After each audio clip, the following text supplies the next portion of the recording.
Hello and welcome back to Interpreting India. This season, we at Carnegie India are examining many of the challenges and opportunities that India will confront in the coming decade.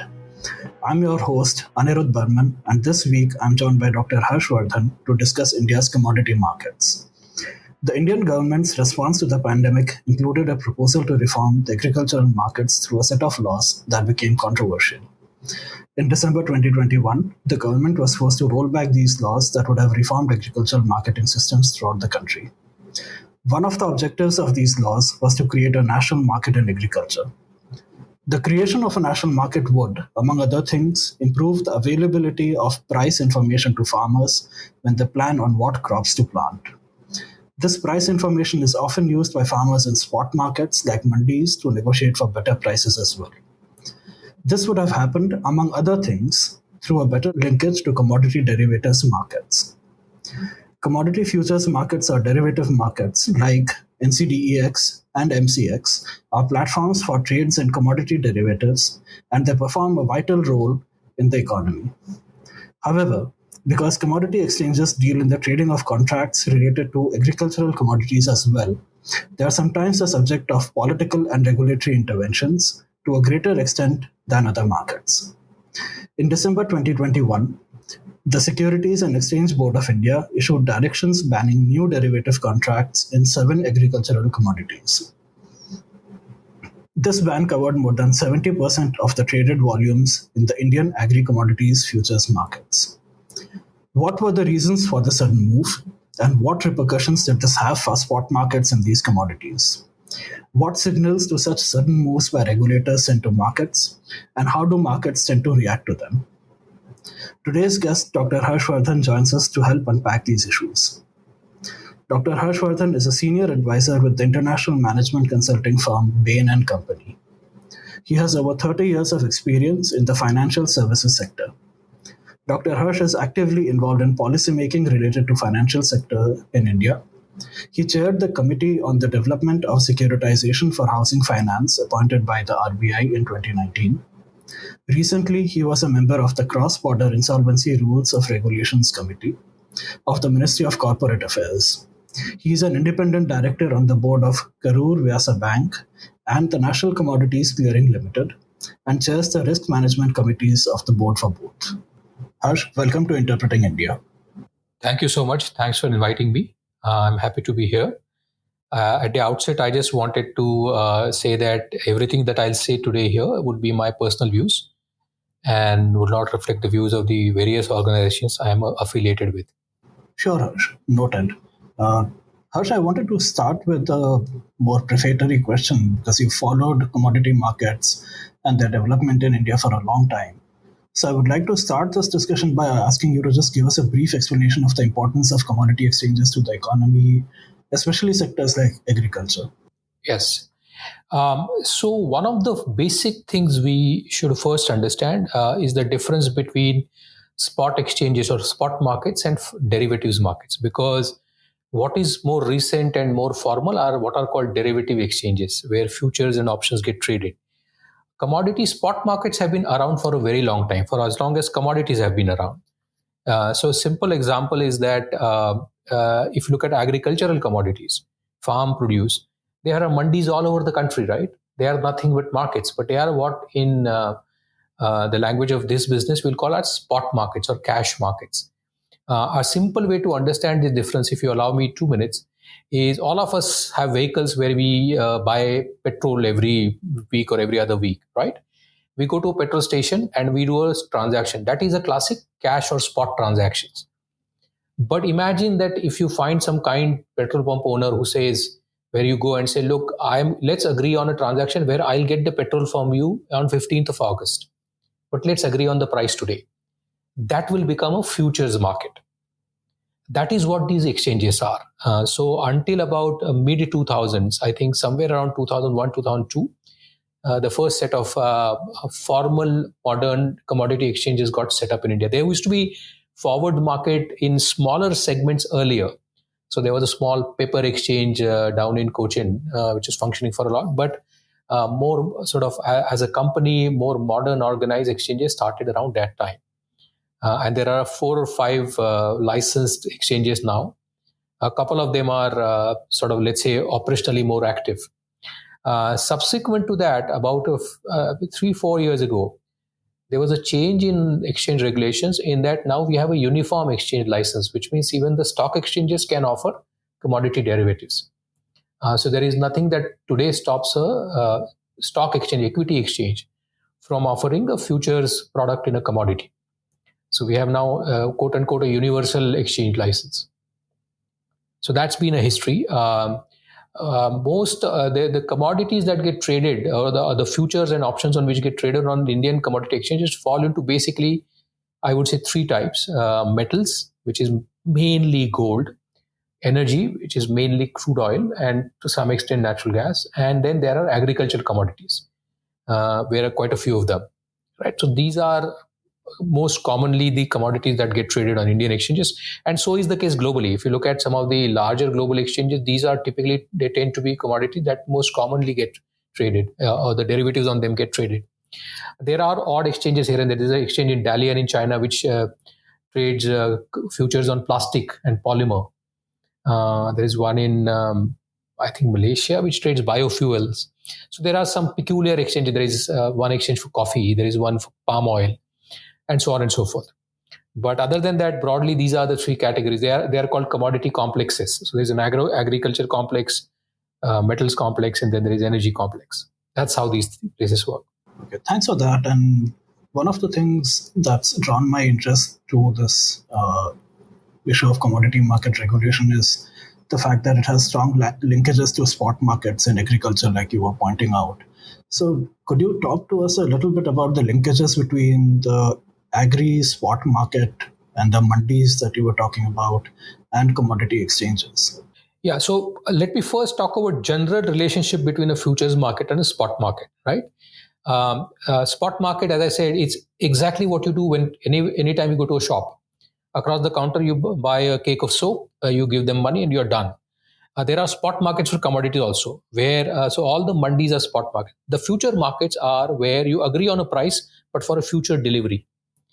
That delivery could be 1 month out, 2 months out, 3 months out, 6 months out, right? Now, what will be the linkage? The linkage is therefore the future market give you a sense of which direction the prices are moving. So, for example, there are terms like backwardation and contango, which means whether the future prices are higher or lower than the spot prices. Both the situations can arise. And normally, future prices are higher because spot prices, the simplest way for me to trade in futures is I buy something spot today, hold it for 3 months, and deliver it as future. And I will have the holding cost for the 3 months. So, in normal circumstances, futures market should have higher prices than spot markets. So there is a linkage, and the linkage often is based on the prevailing interest rate, because my holding cost for anything is basically the interest I pay on the money that I have invested. And therefore, there is in finance literature, you have a mathematical relationship called spot future arbitrage, by which you determine the relationship between spot price and futures price. However, that linkage is not perfect, because futures price could be impacted by a lot of global events. Let me give an example. If you look at wheat prices, wheat futures got banned, but if you look at world or futures prices of wheat, when the Ukraine war started, suddenly there was a spurt. Not that the interest rate had gone up; they had gone up, and the reason was suddenly there was a question about future demand supply situation. So futures prices also reflect a lot of happenings that could impact future demand supply. Spot market reflect today's demand supply. Futures market reflect today a future outlook on the future demand supply, as well as the prevailing interest rate to some extent. That's how I'll put it. So in that sense, even for agricultural commodities, futures market basically offer a price signaling mechanism for the future. So or the spot market, for the direction of the spot market. For the spot market, and they enable you to think ahead and plan ahead in terms of what to sow, what to grow, and so on. Yeah, absolutely. In fact, let me put it more broadly. So the role of futures market is really taking out price uncertainty from the commodity. The essential characteristics of all commodities are that they are traded across the world. Let's take an example of soybean. Right, soybean is produced everywhere from Latin America to Asia and it's consumed all over the world. If you are a farmer in Madhya Pradesh with 20 acres of land, you produce soybean. You have no idea by the time your crop comes what the prices could be, because they are an outcome of a large number of global demand supply factors. Whereas your cost could be quite fixed. You spend money on fertilizers, other farm inputs, laborers, and so on and so forth. So you would like to seal your futures price, right? So that your harvest is going to come out in, let's say, February, March, or whatever time, April it comes out. If in January, when the time that you are beginning to spend on that crop, if you know that you could lock in a price, you at least are certain, about what the price at which you're going to sell your harvest. Then there will be uncertainty about the quantum you produce, and so on and so forth. But at least one big element of uncertainty about price you can take away by actually selling in futures, or selling futures on that whatever quantum you want to sell on. So in that sense, the linkage between commodity markets and at least one of the laws that was presented in the agricultural modernization laws on contract farming, there's a very direct linkage between the two, right? Because they both help curb price uncertainty. And I guess they would both allow farmers the ability to see or to hedge the risk of prices going south in the future. Yeah, so you're talking about the farm laws and allowing contract farming. I think the contract farming issue probably goes into other area other than just this price issue. The way I would put it is, look, futures market are not easy to understand.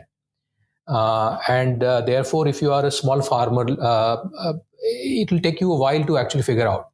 Whereas if you allow contracts who are more organized player, they might be able to better play. So that's the limited way in which the existence of a futures market in agricultural commodity links to the contract farming issue. Today, for example, what you see a lot of farmer producers organizations, cooperatives, effectively on behalf of a set of farmers buy and sell futures in the market. Because it will be hard for individual farmers, unless you are a large, very organized sort of a farmer, to start directly dealing in these markets. So to that extent, yes, that contract farming, assuming that the contracting is done to more organized players, could actually have helped use of futures and options. So given that complexity, in your experience, how are Indian farmers and exporters using futures markets to figure out what the spot market should be? Yeah, so generally, at the outset, I'll say the penetration of futures market in India is quite small right now. So if you look at the total commodities that get produced, and there are about 20 plus commodities on which futures contract are permitted. The regulator banned 7 of them, and we can get into that a bit later. But across all those, the actual use of futures market as a percentage of the total volume that gets produced is quite tiny. And that's a classic signal of a market being a nascent market. But within those commodities, you find some commodities tend to have a higher penetration. So I would say, relatively speaking, for example, more commodities that have commercial, industrial type of uses. Let me give an example of castor seed, which gets produced in castor oil, which has a lot of industrial applications. There, the relative penetration was more. And again, the reason was that there were more organized buyers. So you would be interested in buying it in futures. Similarly, there is a thing called guar seed, which is a seed that gets produced in parts of Western India, which goes into a lot of food products, the derivative from those seeds. So it also had a relatively more and deeper futures market, again, because on the buyer side, there were more organized players. You tend to see that a little bit more in soybean compared to, let's say, wheat or paddy. You have futures marketing, but basically no penetration. So while we have had these markets and these contracts available for a long time, the penetration level are generally small and they vary across commodities.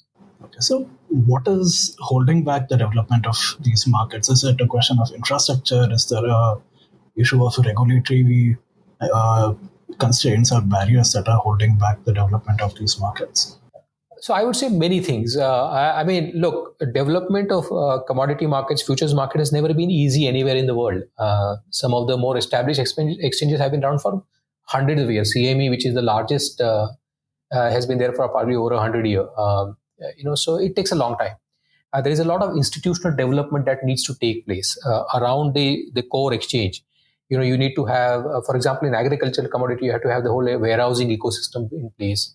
You have to have a financing ecosystem in place. And most importantly, look, when does any marketplace become a thriving place?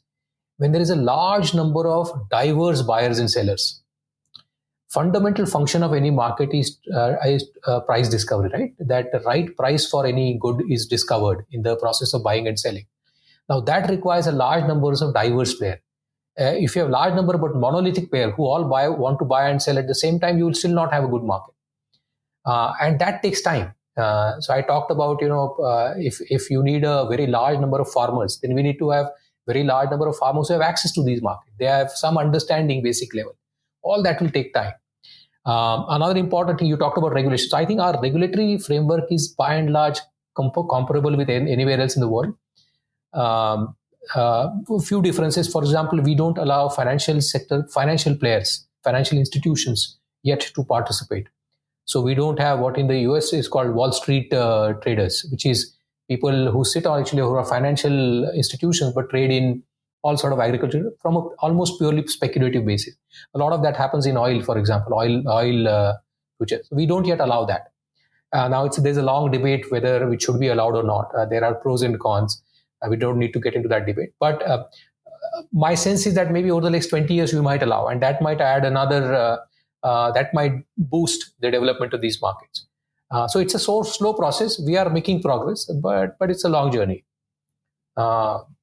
And I must say that over the last 15, 16 years that I have been observing it, there have been a lot of very good developments. Now we have a very well-established warehousing system. There is something called warehouse receipt, digital warehouse receipts, where if you are a farmer, we have stored 20 quintals or 200 quintals of wheat in a particular warehouse, you get a receipt, which is almost like a financial security. It is reliable, it's digital. There is a tracking of which was not the case even 10 years ago. So there have been institutional developments, but for them to result into a liquid and large commodity market will be a bit of a journey. Right.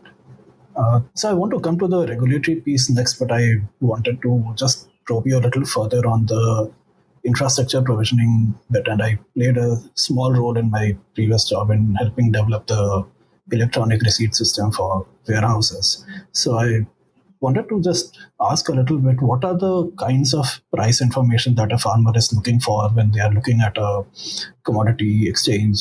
What are the different mechanisms through which they can access it? What's happening in terms of doing more on that front in India? Yeah, so a commodity futures market is, in terms of the way it discloses price, it's very similar to stock market. You have all the TV channels where the ticker runs. Very similar ticker can run and does run out of commodity markets. So, I know of instances where many panchayats in villages actually put a box where these commodity tickers run. So you'll have a jeera price and this price and that price, and the farmer sees it. Farmer can see that for May delivery jeera is, and so then they can have an argument with the local spot. If 1 month price is so high, why are you paying me low? So it's a simple, basic price information dissemination that happens, and that's happening now. I mean, these stickers are available everywhere electronically. Now, of course, the farmer has to have access to a place where they can see this, and we can. And I think it's a bit of a public good. So putting those boxes up in panchayats and all could be very useful. They don't cost a whole lot. So I think simple and my view is that the role of futures prices in disciplining the behavior of spot market is so important that it probably in our interest to make the futures prices available in every mandi in the country where those commodities are traded, so that the farmers have some bargaining power, at least some basis of information in dealing with the spot market, even if they don't themselves directly participate in the spot market, in the futures market. Right. Thank you for that. And I want to move next to the more regulatory part of the commodity market aspect. And I just want you to provide me a brief context on what's gone in terms of regulation in the commodity markets. There was a major scam in commodity markets in 2012-13, and after that, there was a change in at least regulatory institutions, and SEBI has started regulating commodity markets since then. So could you just give a background as to what's been going on? Yeah. So commodity futures market. Remember, we are all talking about futures market. Future markets are treated from a regulatory standpoint like financial securities. So they come under the purview of Securities and Exchange Board of India, which is the financial sector, financial markets regulator. What you talked about until about 12-13, whenever that change happened precisely, it used to be not under SEBI. It used to be under something called Forward Markets Commission, which was under Ministry of Consumer Affairs. It was not even under the Ministry of Finance. And then that particular episode happened, and I think it was a right thing to do. That ultimately these are contracts that you trade, which are very much in the nature of financial securities. You are not actually trading the underlying commodities, and so a lot of the dynamics of these markets, in terms of how risks get managed, are very similar to what happens in financial securities. So now it is squarely and within the purview of the Securities Exchange Board of India, which is the regulator, and which regulates these exchanges just the same way they regulate other exchanges, stock exchanges, for example. So all the exchanges have to comply with all the regulations that the Securities Exchange Board imposes on these, in terms of who can trade, how can they trade, what are the rules on margining, and so on and so forth. How risks get managed, etc., etc. The governance of these exchanges, all of those are under the purview of Securities and Exchange Board of India. Right. So one of the key functions, I guess, for SEBI would be to actually maintain this role of commodity markets efficiently, which is to enable them to ensure price certainty and stability for spot markets as well, in addition to enabling efficient trading. So how do you take a look at what SEBI has done in the last 6-7 years on this front? How have they approached commodity market regulation? Have there been any gaps in understanding or capacity building that's required, and so on? This is my personal view. When you look at regulators tend to have two broad functions, right? One is to make sure that the markets are run well, that there are no mishaps, there are no scandals, there is no payment crisis, there are no blow-ups. So that's one part, and then secondary part is a developmental role, that that these markets develop and play a useful and constructive role in the overall functioning of the Indian economy. I must say, SEBI has actually regulated it fairly well. And in fact, my view is that bringing it under SEBI was a good move, because SEBI has a much broader knowledge base of what could go wrong in other exchanges, which it can then deploy here. And it has done that. It has harmonized a lot of regulations, and by that bringing in best practices and so on in the functioning of commodity exchange, which would not have been possible if they were still under another regulator, which is not a broad sector regulator. In terms of development role, again, I think SEBI has played a good role, but I don't think it sees its direct role in actually building this space. I think for that, effort will have to be made by the exchanges themselves, but also government. Let's take a simple example of how do you educate farmers if they were to trade on exchanges. I think that's not SEBI's job. But there could be efforts at the level of panchayats and maybe through other Ministry of Agriculture and so on, in order to increase participation. SEBI could always make major regulatory change, like as I said, allowing financial institutions. But that is a broader discussion, and I don't think there is a degree of market readiness that we need. Also, in those kind of discussion, the financial sector regulator, for example, RBI would come into the picture. They would also have to permit financial institutions. So it's a double-edged sort of an issue. So leaving aside those issues, I think my view is that SEBI has done a fairly good job in ensuring that these markets work in a disciplined way, that the risks are addressed, risks are managed well, the governance on them is quite tight, and so on and so forth. Right. So on that front, let me now pivot to the piece that you and Bhargavi Zaveri co-authored.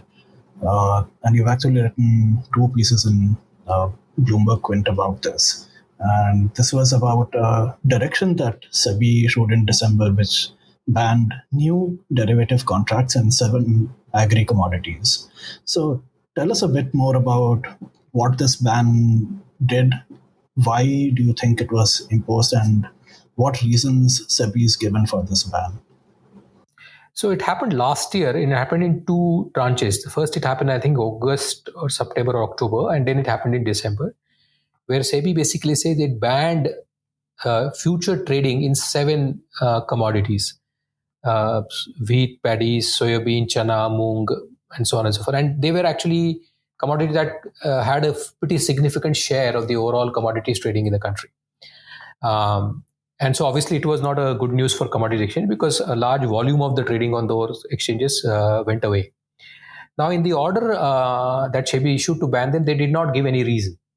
So it was just a order which saying that from such and such day, no future positions could be taken, buying or selling in these commodities. And so there was a lot of guesswork.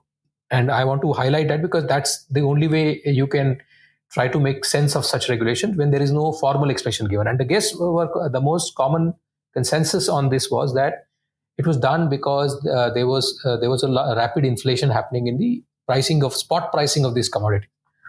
And a lot of these commodities such as wheat, paddy, chala dal, moong dal are consumption items for the larger population. And so there was a feeling that the inflation, if it was undesirable, had to be curbed. The article that we wrote basically alluded to the point that, look, banning futures market, especially when it is so small as a percentage of the volumes, would not really curb spot market price rise, because spot market will work on, as I said at the beginning of our discussion, that it will reflect its own demand supply, and if there is a demand supply gap, prices will go up. I mean, it's no amount of futures market are in some sense like messengers which tell you the trend of future prices. They themselves don't set the futures prices. They are just reflecting outlook of various people. And so the first article that we wrote, which is the argument we made, that look, banning, if this was indeed the reason, and this is a big if, we don't know, assuming that was the reason, this would not work because and then the second article we actually showed that it hasn't worked. So many of the commodities where the contracts were banned, the prices kept moving in the spot market, wheat being a very good example. And there were commodities that were not banned, prices came down because again the spot market demand supply. So we had both the factual and the counterfactual to show that, look, the bans by themselves did not have any appreciable impact on the spot market price. So the bans were for a year, and I hope that they get lifted because I think there is enough evidence now that they by themselves do not influence inflation if there were to be one in the spot prices, which is a reflection of underlying demand supply dynamics. Right. And there are a couple of reasons you alluded to in your pieces that people usually give or promote when they actually impose prohibitions on futures markets, which is, one is about spot market price rise that you've talked to, the other is about hoarding. And we've had a lot of discussion, including the proposed or the temporarily passed law that actually reformed the Essential Commodities Act on the question of hoarding. So can you talk to us a little bit about this apprehension of hoarding, the economic consequences and so on? The connect between hoarding and that is as follows, that if you are a farmer, if you see futures prices going up, instead of buying and locking the price, you will say, let me hoard my commodity and the future prices. But if you think through it carefully, it would not work, because if every farmer starts hoarding, then future supply will increase and the spot market price will come down. So there is a self-correcting mechanisms in these markets, which actually, in fact, my view is that banning them will exactly have the opposite effect. That will actually promote more hoarding, because now you are not selling daily trend. You are basically basing it on pure speculation. And if you feel that conditions are such that prices are going to go up, and I have no other reference point to check those prices. Here on a minute by minute, we are saying the futures prices. So my incentive to hoard will be even greater.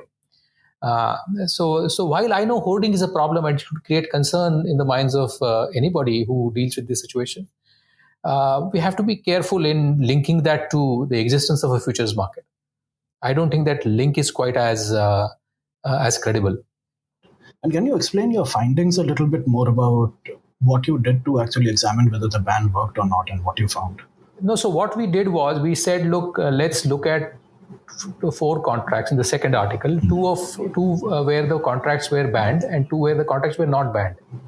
And we fixed the price of 100 on the day of the banning of contract and track the price in spot markets.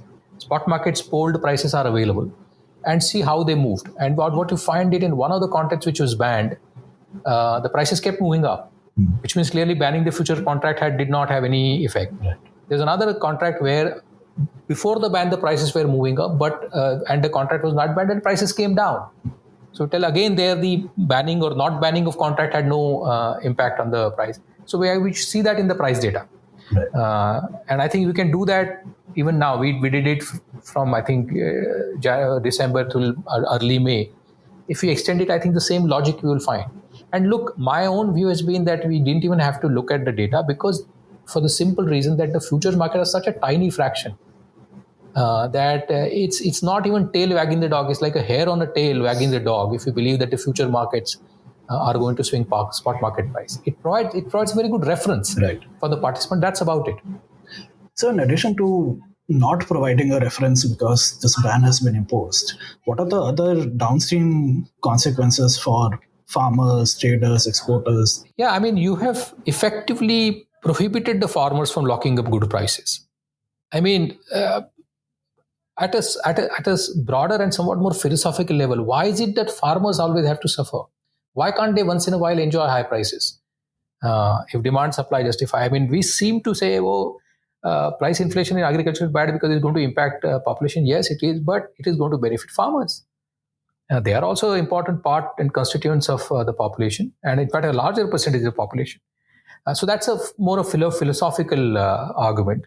Second point is that generally, as a regulator, I feel when you take such what I would characterize as a drastic action, you have to have some justification that you explain, so that at least the market understand why it was done, so that it sets a precedence that in future, people are better prepared if there were bans that were going to come.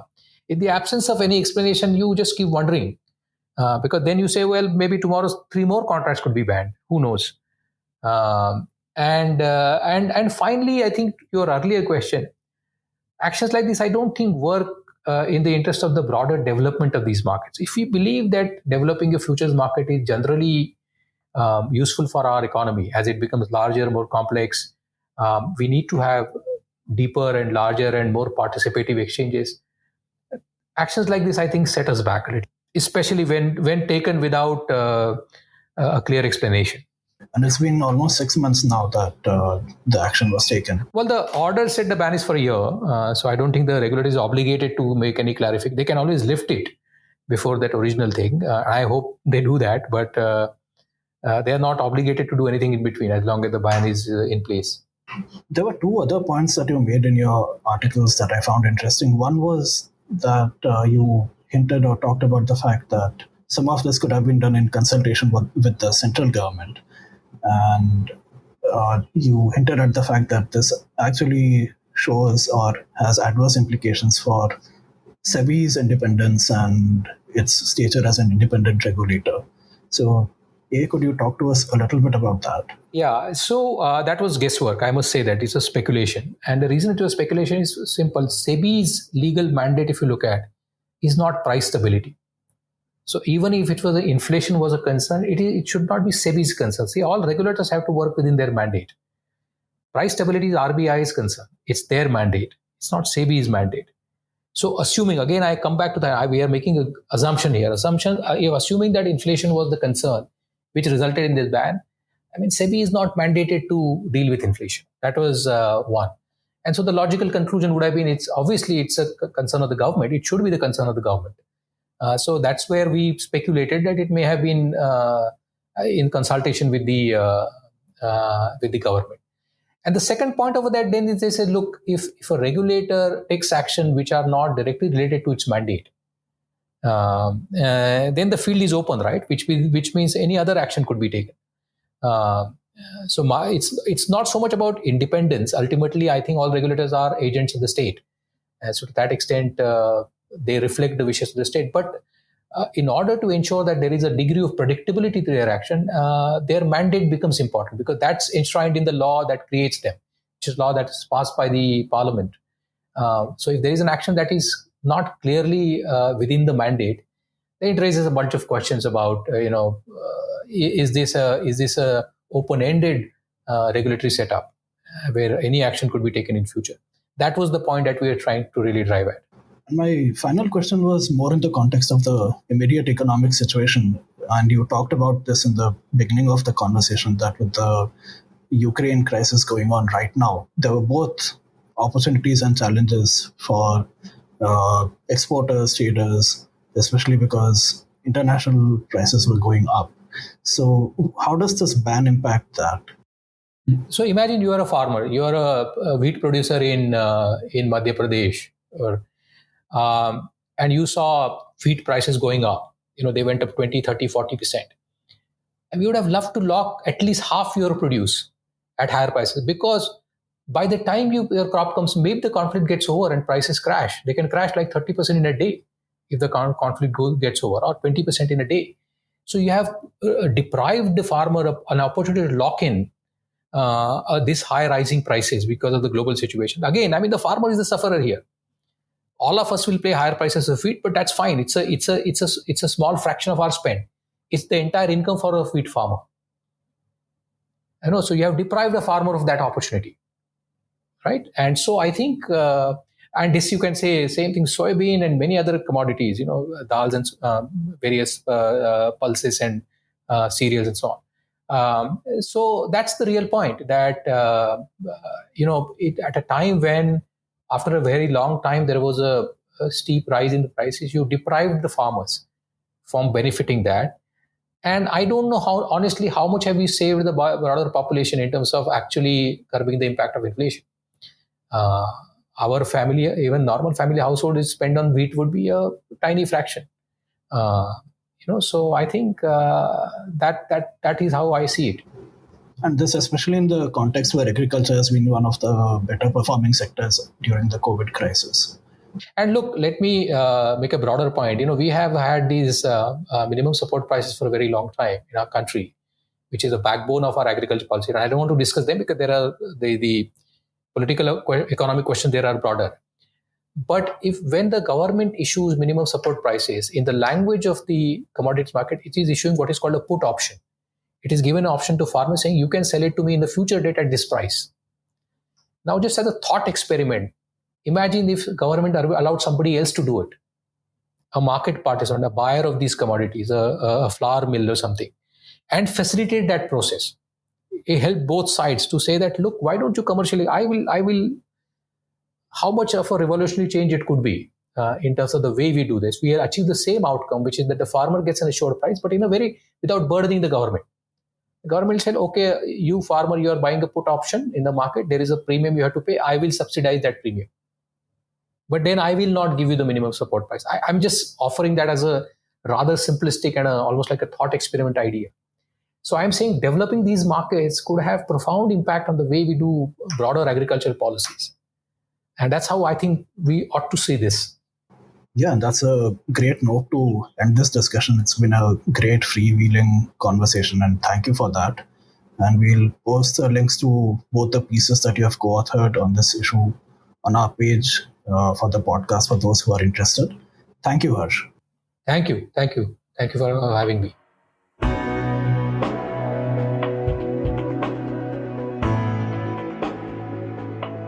We'll be back in 2 weeks with a new episode. To make sure you don't miss it, subscribe to Carnegie India on Apple Podcasts, Spotify, Stitcher, or wherever you get your podcasts from. To learn more about our research and team, you can visit carnegieindia.org.